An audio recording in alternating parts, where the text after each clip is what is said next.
Trophy champion হলো হযরত Ali sporting club.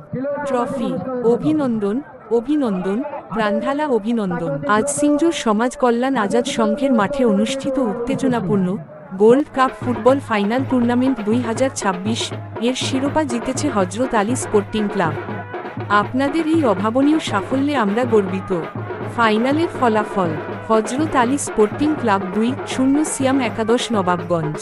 ফাইনালে দুর্দান্ত খেলে সিয়াম একাদশ নবাবগঞ্জকে 2-0 গোলে হারিয়ে হযরত আলী স্পোর্টিং ক্লাব চ্যাম্পিয়ন হওয়ার গৌরব অর্জন করেছে।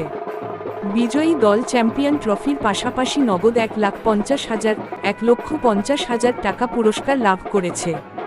দলের প্রতিটি খেলোয়াড়, কোচিং স্টাফ এবং কর্মকর্তাদের কঠোর পরিশ্রম এবং অসামান্য পারফরমেন্সের জন্যই এই বিজয় সম্ভব হয়েছে।